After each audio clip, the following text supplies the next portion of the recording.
নতুন রিন, যার প্রোসিএস টেকনোলজি গভীর থেকে পরিষ্কার করে আর ধরে রাখে কাপড়ের নতুনের মতো উজ্জ্বলতা। স্বামী দেখো এখন কিন্তু অতিরিক্ত করছে। একদম অতিরিক্ত করতেছি না, যা বলতেছি তা শুনবা। বললাম না আজকে একটু বেশি কাছে থাকো, কারণ যদি দূরত্ব আসে আজকে সময়টা মনে রাখো। আরে আমি না বুঝি, হ্যাঁ তো ঠিকই বুঝবো। আরে না না, কেউ বুঝতো না। এই তুমি না কইছিলা কেউ টের পাইবো না? সবাই তো একদম উল্টা পাল্টা কোনো কথা কইবা না। তোমার আমার কিছু করার নাই, আমার নিজের প্রতি আমার কোনো মায়াও নাই।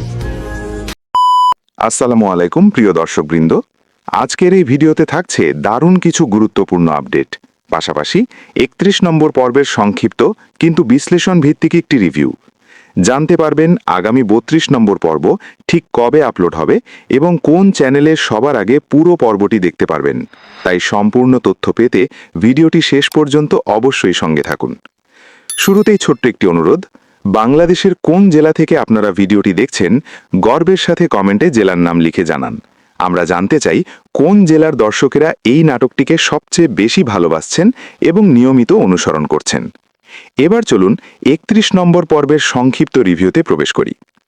গল্পের একদম শুরুতেই দেখা যায় ফাহাদ নিজের বাড়ি ছেড়ে শ্বশুর বাড়িতে এসে উঠেছে। কিছুক্ষণ পর তাকে ও তার স্ত্রীকে সুইমিং পুলের পাশে বসে কথা বলতে দেখা যায়। এই দৃশ্যেই একটি গুরুত্বপূর্ণ বিষয় স্পষ্ট হয়ে ওঠে। ফাহাদের স্ত্রী তার শ্বশুরবাড়িকে অবহেলা আর অহংকারের সুরে তুচ্ছ করে কথা বলছিল।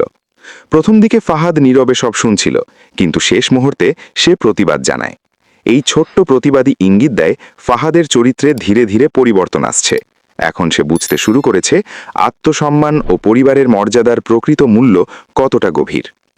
এরপর দেখা যায় সামিরের এক ঘনিষ্ঠ বন্ধু তাকে একটি বাসায় নিয়ে যায় এবং সাহায্যের হাত বাড়িয়ে দেয়।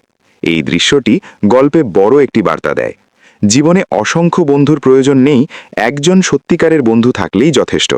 যে বিপদের সময় পাশে থাকে সেও প্রকৃত বন্ধু।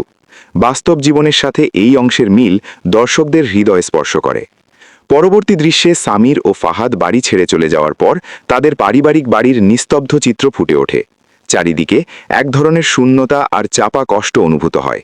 হয়তো বাবা মায়ের আর্থিক শক্তির অভাব ছিল না, কিন্তু আবেগের জায়গায় তৈরি হয়েছে বড় একটি ভাঙন। ভুল বোঝাবুঝির কারণেই সন্তানরা দূরে সরে গেছে, এই বাস্তবতা সত্যিই হৃদয় ছুঁয়ে যায়।